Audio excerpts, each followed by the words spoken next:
Times. Kivu Times. Professeur Arnaud Denyaloma, bonjour. Bonjour. Vous avez suivi le président rwandais s'exprimant par rapport à la situation de la sous-région de Grand Lac, notamment la RDC, et vous l'avez suivi comment il a donné sa réaction par rapport à l'insécurité qui frappe l'Est. Quelle est votre réaction par rapport à son discours? Alors, ce qui m'a d'abord surpris, c'est que le Rwanda a quand même beaucoup de pays voisins, mais apparemment le gros de son discours a porté sur la situation au Congo. Et pourtant, nous savons qu'il a plutôt, pour le moment, beaucoup de difficultés avec le Burundi et l'Ouganda, et beaucoup moins avec la République démocratique du Congo. Mais moi, ça ne m'étonne pas. Lorsque vous placez un diable dans l'eau bénite, il ne peut que s'agiter. Et je constate que c'était quand même, comment je vais dire, un discours de politique générale, mais ne s'est pas empêché de citer le nom du docteur Mukwege. Je constate qu'avant lui, James Kabarebe avait fait la même chose. Et d'ailleurs, Kabarebe avait ajouté Mukwege, c'est Mouchila. Donc on comprend que la voix du docteur Mukwege porte plus que toutes les armes, que les couteaux, les bêches, les haches, les lances que le gouvernement rwandais a utilisé dans notre pays depuis les années 96 pour tuer les 8 millions de Congolais qui sont morts aujourd'hui. Et donc, on dit qu'il n'y a pas un crime. Alors, ça se comprend, un auteur ne peut pas reconnaître que le fait existe, mais ce qui me réjouit, c'est qu'ils se sentent gênés. Puisque si c'est des questions qui se passent au Congo, en quoi cela les concerne? Mais si ça les gêne, ça signifie effectivement que la non-violence est plus forte que la violence. Et c'est un message assez fort. Mais ce message doit commencer par rappeler la nécessité de protéger le docteur Mukwege. Puisque ses propos à ce niveau-là nous permettent de comprendre aujourd'hui toutes les attaques qu'il subit et toute la menace autour de sa vie. Ces propos également nous donnent de l'espoir parce que on sent que les coupables sont en train d'être identifiés. Ces propos devraient aussi nous servir pour qu'effectivement nous puissions demander la mise en place d'un tribunal spécial pour la République démocratique du Congo. Parce qu'il n'appartient pas à un État étranger de dire s'il y a eu des crimes ou pas en République démocratique du Congo. Le rapport Mapping dit qu'il reviendra à une juridiction constituée, nationale ou internationale, de dire... Il a dit que ce rapport, c'est un rapport fondé sur le mensonge.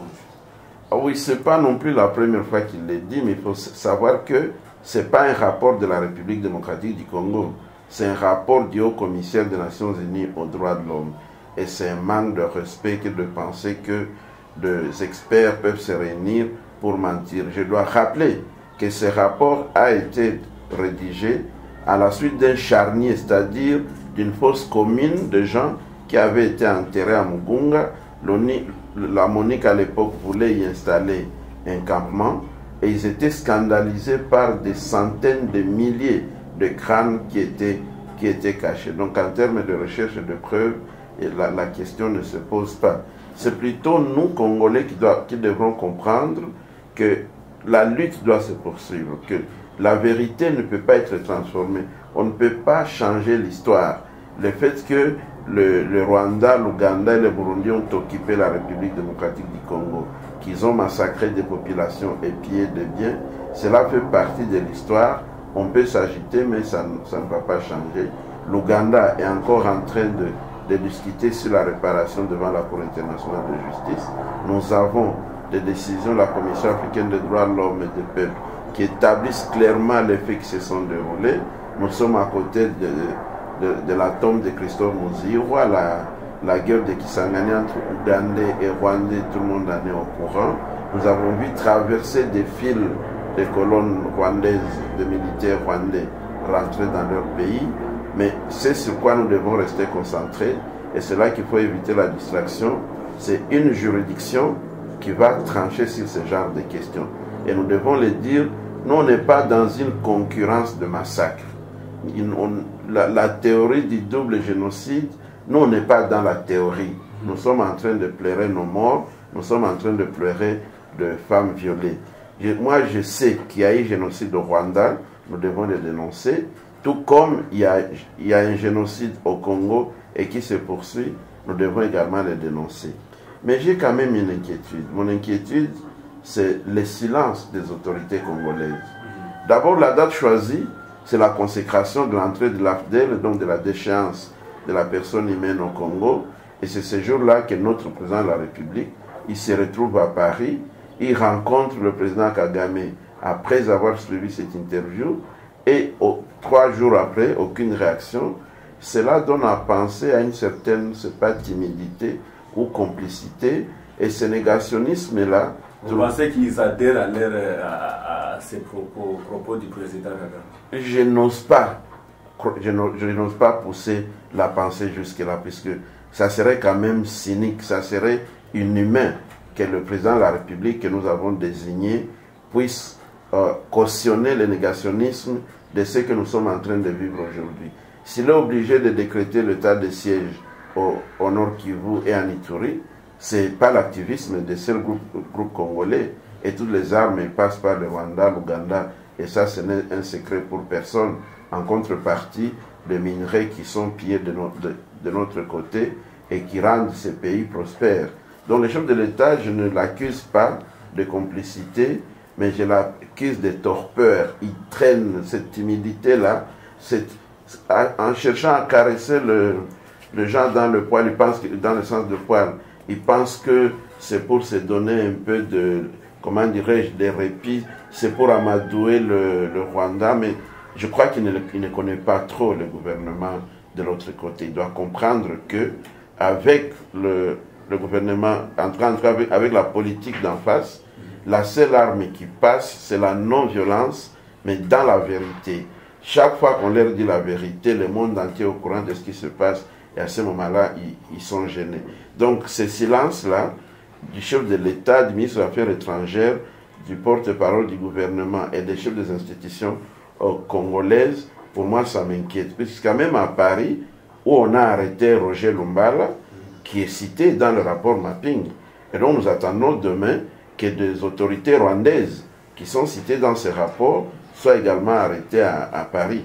Et donc nous demandons très rapidement que les chefs de l'État puissent se prononcer, puisque nous sommes sur une bonne piste. Pour le moment, les voisins paniquent, et il faut plutôt poursuivre jusqu'à ce que le survivant puisse avoir justice et réparation.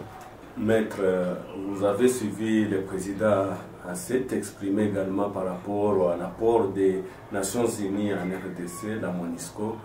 Vous êtes d'avis par rapport à ces propos? La MONUSCO ne nous aide pas pendant 24 ans. La MONUSCO ne nous aide pas, mais est-ce que la MONUSCO n'a pas aidé le Rwanda? Parce que c'est ça la question. Ça fait 24 ans que la MONUSCO est présente ici. Nous avons vu lorsque Laurent Nkunda est entré, lorsque Mutebutsi est entré, la MONUSCO a joué carrément un rôle, en tout cas un silence coupable. Et donc le président rwandais ne peut pas nous distraire en nous faisant croire qu'il est contre la torpeur de la MONUSCO en République démocratique du Congo. Nous avons plutôt l'impression que ça leur profite tous. Et ce jeu-là, c'est plutôt un jeu malsain de simple hypocrisie.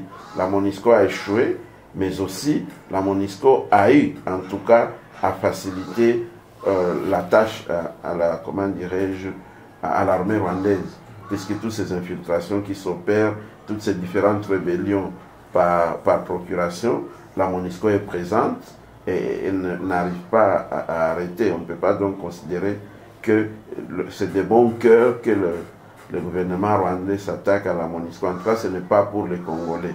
C'est un jeu entre eux, mais tous contre la population congolaise. Alors pour terminer, maître, quelle sera la suite? Vous avez suivi les rapports Mapping et toujours les mains en difficulté, non, ce sont des mensonges, c'est tout le Rwanda. Quelle sera la suite? Et donc, est-ce qu'on ne peut pas laisser cette étape et puis on évolue? Alors je dois d'abord dire que le rapport Mapping ne représente qu'un point invisible par rapport au massacre commis en République démocratique du Congo.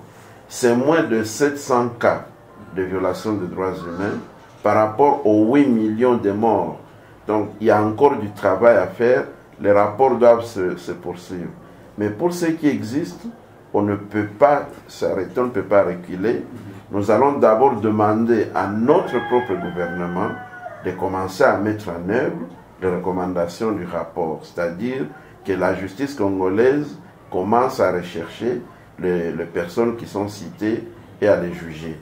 De manière particulière, nous demandons au président de la République d'écrire au Conseil de sécurité des Nations Unies pour qu'on autorise la création du tribunal pénal spécial pour le Congo. Je sais que le Rwanda, avec ses alliés, tentera de bloquer, mais au stade où on en est, ils n'auront pas assez d'arguments.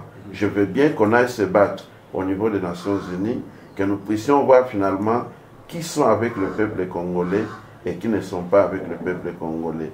J'encourage aussi les gouvernements étrangers, principalement la France et la Belgique, qui sont avancés en matière de lutte contre les crimes de guerre, crimes contre l'humanité, qu'on ne s'arrête pas aux responsables congolais.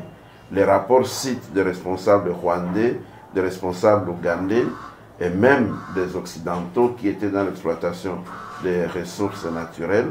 Je souhaite que tous ces gens soient également poursuivis et jugés partout où ils pourraient se retrouver.